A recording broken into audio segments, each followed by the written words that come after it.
সন্ত্রাসী আস্তানা হিসেবে পরিচিত চট্টগ্রামের সীতাকুণ্ডের জঙ্গল সলিমপুর, সেখানে শুরু হয়েছে যৌথ অভিযান। ৯ মার্চ ভোররাত থেকে সেনাবাহিনীর নেতৃত্বে পরিচালিত এই অভিযানে অংশ নিয়েছেন আইনশৃঙ্খলা রক্ষাকারী বাহিনীর প্রায় ৩,৫০০ সদস্য। অভিযানের শুরুতেই জঙ্গল সলিমপুর এলাকার চারপাশ ঘিরে ফেলে আইনশৃঙ্খলা রক্ষাকারী বাহিনী। এলাকায় প্রবেশ ও বের হওয়ার সব পথে বসানো হয়েছে তল্লাশি চৌকি, যাতে কোনো সন্ত্রাসী পালিয়ে যেতে না পারে।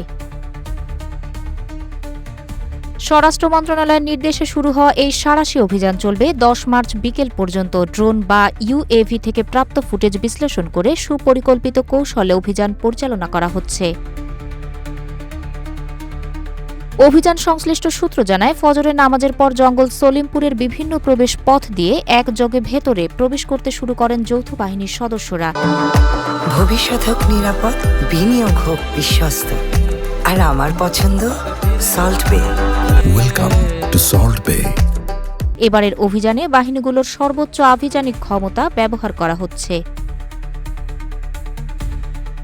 অভিযানে অংশ নিয়েছেন ৫৫০ জন সেনা সদস্য, ১৮০০ জন পুলিশ সদস্য, ৪০০ জন র্যাব সদস্য, ৩৩০ জন এপিবিএন সদস্য এবং ১২০ জন বিজিবি সদস্য। অভিযানের সহায়তার জন্য প্রস্তুত রাখা হয়েছে ১৫টি আর্মড পার্সোনাল ক্যারিয়ার, ৩টি ডগ স্কোয়াড এবং ৩টি হেলিকপ্টার।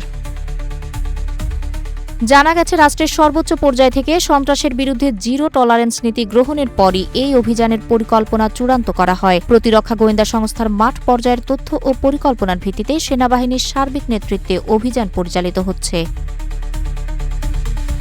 চট্টগ্রাম জেলা পুলিশের অতিরিক্ত পুলিশ সুপার মোহাম্মদ রাসেল জানান, জঙ্গল সলিমপুরে যৌথ বাহিনীর অভিযান চলছে। প্রশাসনের কর্মকর্তারা জানিয়েছেন, অভিযান চলমান রয়েছে এবং পুরো এলাকা কঠোর নিরাপত্তা বলয়ের মধ্যে রাখা হয়েছে। অভিযান শেষ না হওয়া পর্যন্ত সেখানে আইনশৃঙ্খলা বাহিনীর উপস্থিতি অব্যাহত থাকবে।